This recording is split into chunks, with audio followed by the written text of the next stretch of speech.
सानो लाइभ गर्नुपर्ने जस्तो भइगयो लाइभ के लाइभ एक लाइभ हाल्नु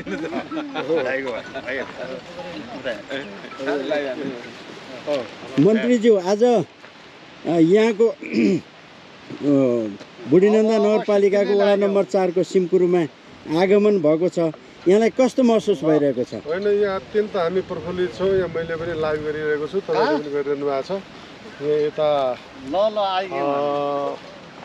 यो सिमकुरुको यो उपत्यकाको भित्र, यहाँ वरिपरिको उपत्यकाको पनि यो बिचको मैदानी भागमा अत्यन्त नयाँ किसिमको एउटा दृश्य देखिएको छ।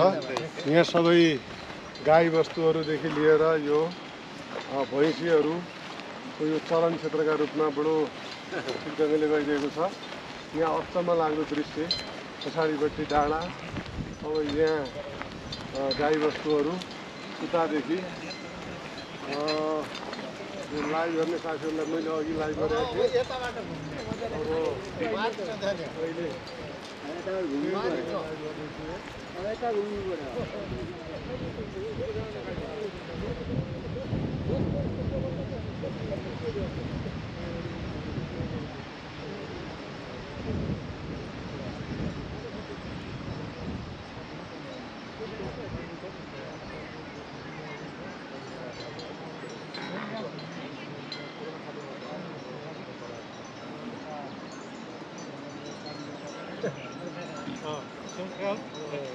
सहदेव कमरेड, केन्द्रीय सदस्यज्यू, यहाँको यो भ्रमणमा कस्तो लागिरहेको छ? विकासका सम्भावना के देख्नु भएको छ? यो कसरी तपाईँको भावी योजना के देख्नु भएको छ? कुरुसिम अत्यन्त सुन्दर छ, प्राकृतिक सौन्दर्यता चाहिँ छ, चारैतिर हरियाली छ। यतातिर बुढीनन्दा माता हुनुहुन्छ, यतातिर चाहिँ यहाँबाट सिधै बडीमालिका माताको नजर आउँछ, उहाँको दर्शन गर्न पाइन्छ।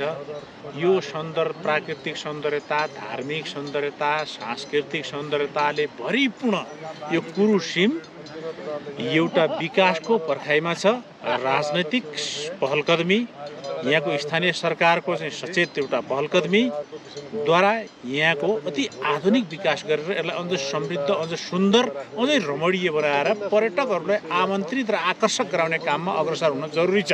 हस् त, धन्यवाद। होइन कमरेड, यतिले बाजुरावासीको चित्त बुझ्दैन। मैले बाजुराको कुरो गरेको छैन कि यो कुरु छ, सिमकुरुको मात्र कुरो गरेको छु। अब ठिकै छ, पर्यटन प्रबन्धनका आधारबाट अगाडि बढ्नुपर्छ भन्ने यहाँको बर्माले लिएको मैले महसुस गरेँ। र अर्को कुरा, अन्य बाजुरावासीहरूको अथवा बुढीनन्दा नगरपालिकावासीहरूको समृद्धिका सन्दर्भमा केलाई जोड दिँदा त्यसलाई चाहिँ नै समृद्ध भेट्टाउन सकिन्छ, जीवनस्तर परिवर्तन कसरी गर्न सकिन्छ जस्तो लाग्छ? कुरा चाहिँ सडक सञ्जाल हो। सडक चाहिँ हामीले चाहेको गन्तव्यमा सडक पुग्नु पर्यो। सडक पुगिसकेपछि त्यसको शिक्षा, स्वास्थ्य, रोजगारी, पर्यटन, उद्योग, कृषि लगायतका सम्पूर्ण चिजमा विकास गरेर चाहिँ लैजाँदै गर्दा यो समृद्ध बुढीनन्दा हुनसक्छ। र यो अहिले हामी जुन ठाउँमा उभिएर बयान गरिरहेका चाहिँ छौँ, यो बुढीनन्दा माताको दर्शन गर्नका लागि प्रवेशद्वारको रूपमा यो चिनिन्छ। र यो कुरुसिम यति विशाल छ, यति हराभरा छ, यहाँ चरीचरण छ, यहाँ गाई बस्तुहरू एकदम आनन्दले चाहिँ चरीचरण को चरेर अनुभूति गरिरहेका चाहिँ छन्।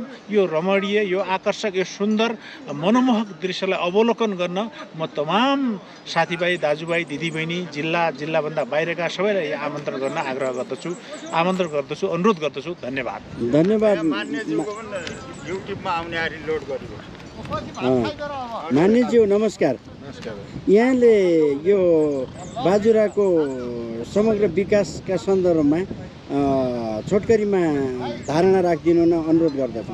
अहिले सन्दर्भ त समग्र विकास भन्दाखेरि हामी जुन ठाउँ छ त्यसका बारेमा थोरै कुरा गर्न चाहन्छौँ। यो असाध्यै सुन्दर ठाउँ बुढीनन्दा नगरपालिकाको वडा नम्बर 4 सिमकुरु रमणीय यो विदेशलाई एउटा स्मरण गराउने ठाउँका रूपमा हामीले लिन सक्छौँ। यो पिक्चरले तस्बिरले पनि देखिन्छ होइन। यसरी यहाँबाट पनि हामी सँगसँगै छौँ, यहाँको हाम्रो के बुझी पनि सँगसँगै हुन्छ।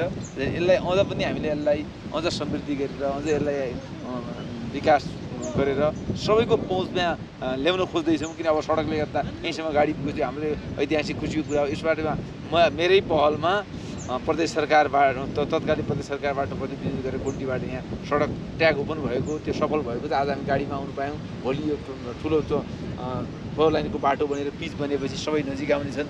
त्यो यहाँ हामी तत्कालै एउटा नयाँ प्रोजेक्ट 10 मेगावाटको बिजुली पनि उत्पादन हुने क्रममा छ। त्यसपछि त्यो भइसकेपछि पनि यहाँ एउटा अन्य संरचना बन्नेछन्। यहाँ ताल बनाउने समृद्ध सुन्दर ताल बनाउने, त्यसपछि यसलाई गार्डन बनाउने परिकल्पना साथ हामी अगाडि लागेका छौँ। यसमा स्थानीय सरकार तयार छ, उहाँबाट चिज हुनुहुन्छ, हामी लाग्नेछौँ।